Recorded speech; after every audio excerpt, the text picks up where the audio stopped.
Hello there, and thanks for keeping us company for tonight's edition of the news on Canal the International. First things first, though, the headlines.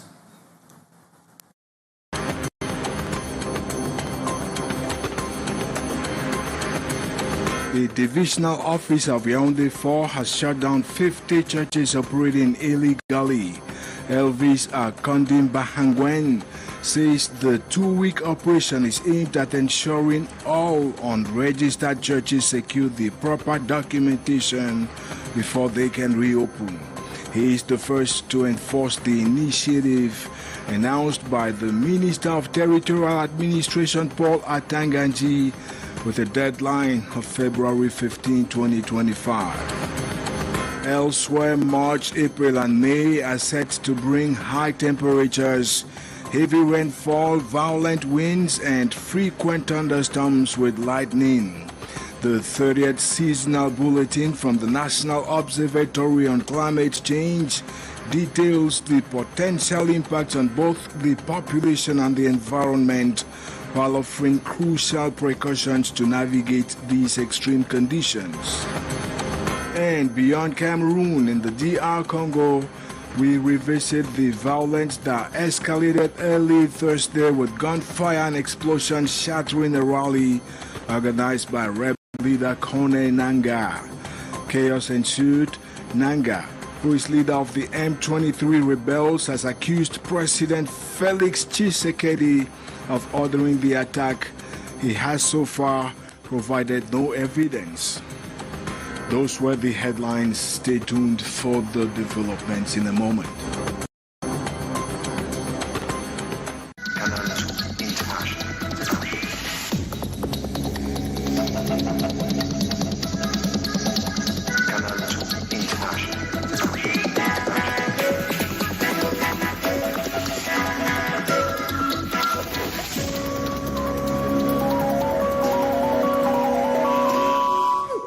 Thanks once again for the privilege of your company. And so let's start out from the Yaoundé 4 district in the capital, where the senior divisional officer has shut down some 50 churches he says are operating without authorization.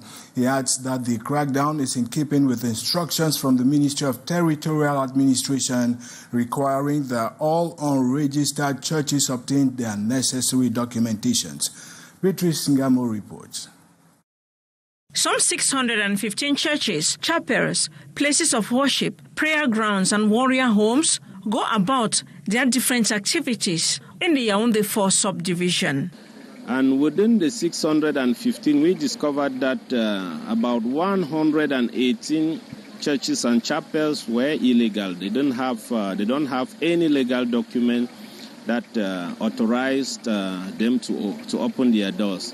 This instruction by the Minister of Territorial Administration, Paul Atanganji, and the administrative decision signed by the divisional officers to close the doors of all illegal churches. And as of today, we have locked about more than 50 churches. We are giving ourselves about 2 weeks to finish up the operation. This following complaints also on the parts of the population about this illegal church. Financial exploitation of our population, practice of magical powers by some pastors, and also the manipulation of women. Some pastors even go as far as sleeping with women, not considering even they are married or not. I will cite the case of this church that was in Musamandongo, where out of 30 Christians that made up the church, the pastor alone slept with 9 women. And I had to lock up the pastor and ask the Christians to go destroy the church building themselves. And they did that because the facts were clear. The cases abound. So too the victims, planting division and within the population and families. And we want to assure our population that we are going to free them.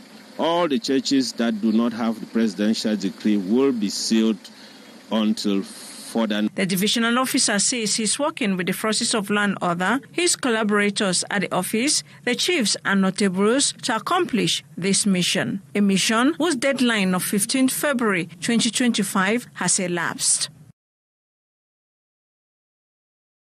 Very fervent apologies for the technical hitches at the start of the report by Beatrice Ngamo from Yaoundé.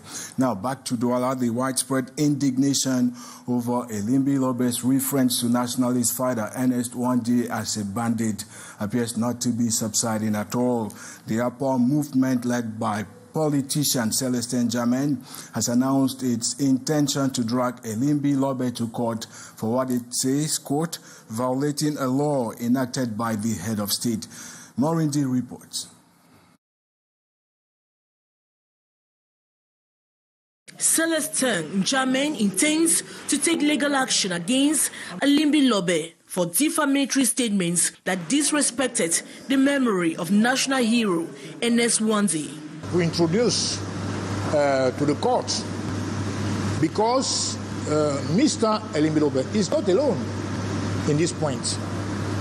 He is working with some media, talking every week about this point or the topic which divides us. The press conference on Thursday, February 27, 2025, aimed to explain the underlying reasons for this initiative by the APA movement, of which Celestin Jammeh is a spokesperson. The politician also questions the history of Cameroon being taught to its citizens. We'll go to the court to respond to the question the judge will give them. So that is my process. According to Celestin Jammeh, the fight against the alarming rise of hate speech and tribal intolerance among certain political figures must be firm and sustained. The President of the Republic proclaimed now 34 years ago that Mr. Ernest Wanje, Mr. Unyobe, Mr. Osende Afana and Mr. Aijo were the heroes of the nation because of the idea to promote the patriotism. The press conference this February 27 also aimed to ensure the enforcement of the December 16, 1991 law, which rehabilitates key figures in Cameroon's history, a law promulgated by the head of state. Well, and now looking ahead from climate change perspective, the months of March, April and May will come along with high temperatures, heavy rainfall and violent winds amongst others. In its latest weather forecast, the National Observatory on Climate Change outlines the potential impacts on the population as well as the environment. Beatrice Ngamo was at the observatory and now reports.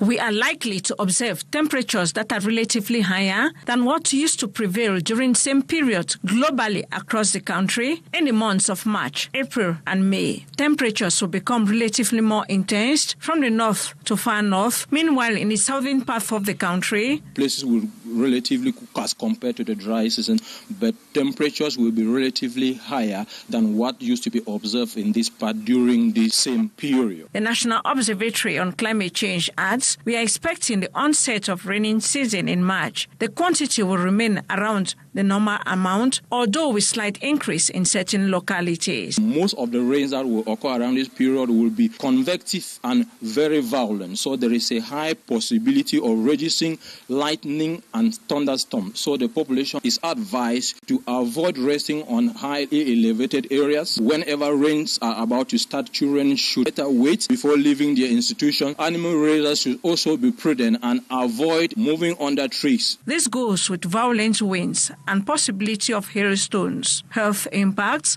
not left out also. So the population is called upon to be more prudent and precautious against this. Given the fact too that at the beginning of the rains, the quantities are not enough to wash away the deposited particles around. There is a high likelihood for vector organisms that transmit some of these diseases to propagate. It produces a comfortable breeding ground. Diseases like malaria and others are to be easily spread around this period. Urban areas likely victims of floods during this season. The Boya flood incident in 2024, it should be recalled, occurred during the month of March. Content of the seasonal bulletin for the months of March, April and May by the Observatory on Climate Change. Useful information on these dangers and for the population to be on the guard. Now let's stay on the climate change page, and that's because tensions we gather are on the rise between herders and farmers in parts of Cameroon as competition for limited water resources and grazing lands continues to grow. Experts are warning that without urgent intervention, these conflicts might escalate into full-scale violence, as you tell us, Sherif Asali. Experts warn that tensions may, before long, escalate between herders and farmers in Cameroon's far north, Adamawa, northwest and west regions as competition for dwindling water resources and grazing lands intensifies. The National Observatory on Climate Change has raised alarms about the growing risk of conflicts in these areas.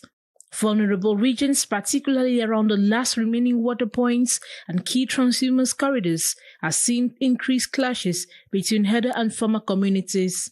In the far north region, the Mosgum, primarily fishermen and farmers, dig basins in the floodplains of the Logon River to trap fish and irrigate crops.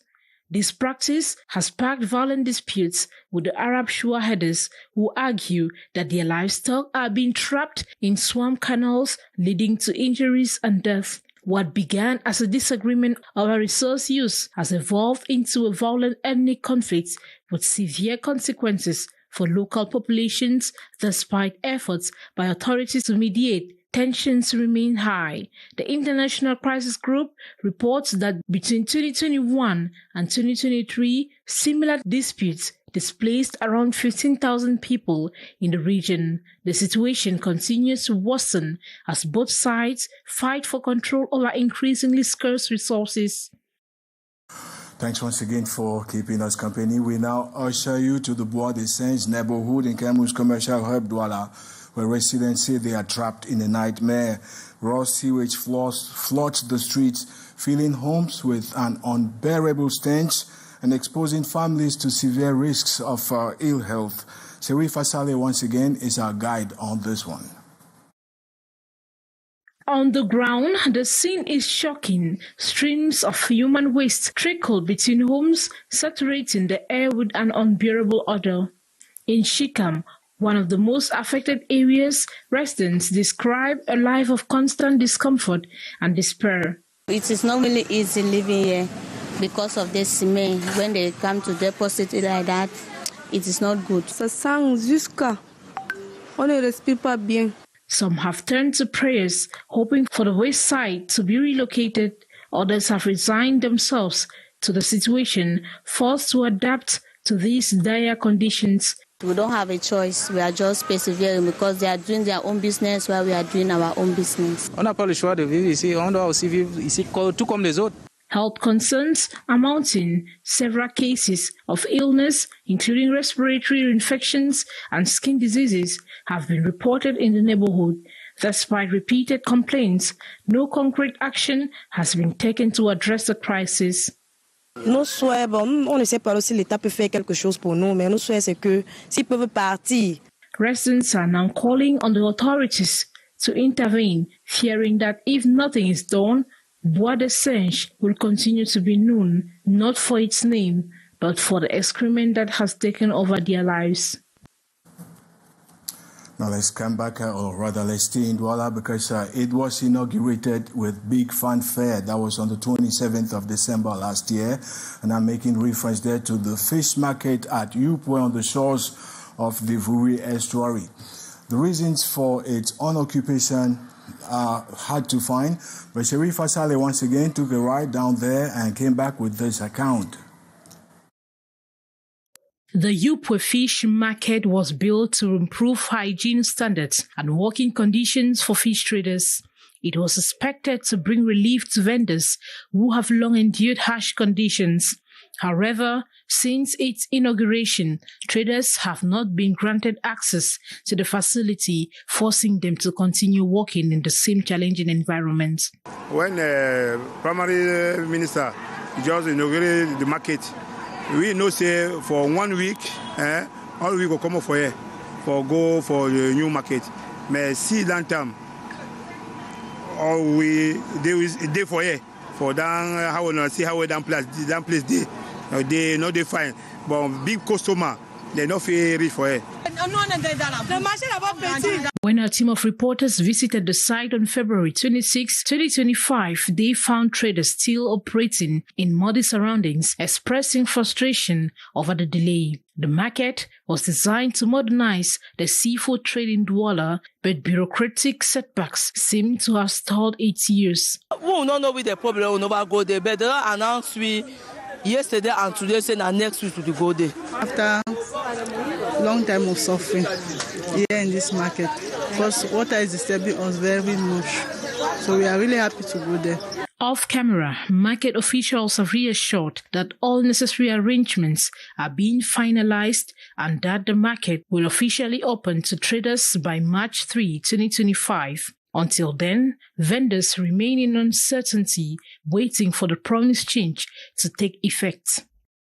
And beyond Cameroon, in this edition, we take you over to Bukavu, that's in the eastern DR Congo, where violence escalated earlier today with gunfire and explosions shattering a rally organized by rebel leader Colonel Nangaa. Chaos ensued as residents fled the scene, with several confirmed dead and many more injured, though the exact casualty figure remains unclear. Nangaa, leader of the M23 rebels, has accused President Felix Tshisekedi of ordering the attack, but no evidence has been provided to support the claim. Nangaa and senior members of his group reportedly escaped the attack unharmed. And now there's advertorial, and that's because the Limbe-based Victoria Customs Credit Union Limited has been celebrating 50 years of achievement at an annual members conclave in the seaside resort. It emerged that the organization currently counts 9,000 members across 9 branches, 12,000 members rather, across 9 branches in 5 regions of the country, and the intention for 2025 is to cover the whole of Cameroon. Yes, our advert.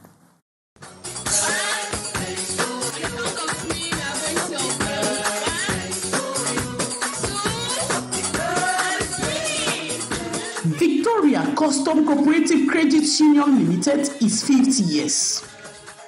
I welcome all the dignitaries here, all our members, all our friends. We are 50 today. We are 50 solid years. 50 years of successes. It is 50 years of victory, maturity. Members of the union are gathered at the headquarters in Limbe to celebrate groundbreaking achievements. To stand ready to accompany government in its enhancement, or rather in its flagship policy of import substitution, renewable energy enhancement, and livestock farming. What do I mean here? Victoria Custom Cooperative Credit Union must be ready to accompany investors and other development partners who fall in line with this flagship policy of government. Victoria Custom Cooperative Credit Union Limited, in 50 years, has expanded and can now boast of 9 branches in 5 regions of Cameroon. Vicol has risen to distinguish herself in the Cameroon microfinance markets. After Kribi in the South region, Lenzi in the Littoral region, Victoria Custom Cooperative Credit Union Limited is moving to the northern part of Cameroon. So we don't reach 50 years, and we get every reason to be so proud. These 50 years, we don't change our management style, and I believe say in the next 50 years, we know it will be about 20 times more than, even 50 times more than this. Thank you so much. The good news for 2025 is the extension of Vicol all over the national territory. The population of Cameroon are expected to grab their membership cards for better opportunities. To become a member of VICOL, you just need to start with just 10,000 francs. You have a savings account, deposit account, and you will be eligible to take loan. And you need 2 passport size photographs, identity cards, taxpayer cards, and you need a photocopy of identity cards. Then you become a member of Victoria Custom Cooperative Credit Union Limited. From 22 members at the creation of VICOL to over 12,000 membership in 2024, VICOL assets have grown tremendously from 43,500 to about 8 billion French CFA. To VICOL members, we have the capacity to meet your needs. Our liquidity is good. We have a know-how that will help you in your private business plan, because most people who used to come, collect loans without having a proper plan always usually fail. But when you bring up a plan, now we have a marketing department that will help identify and see into it and assist you, looking at your specificity. The annual general meeting of Victoria Custom Cooperative Credit Union Limited seeks to evaluate activities of the union, fine-tuning strategies to remain outstanding. The president of VICOL, Melo Henry Fortune, saluted the professionalism, the managerial skills of the general manager, Christabel Binde, with members, staff, partners, and guests applauding her for results recorded. 50 years, quadruple earnings in her leadership. Victoria Custom Cooperative Credit Union Limited in 2024 saved over $500 million French CFA. As we welcome you,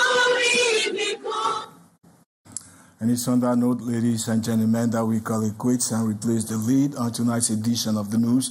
Thanks once again for the privilege of your company. See you, same place, same time tomorrow.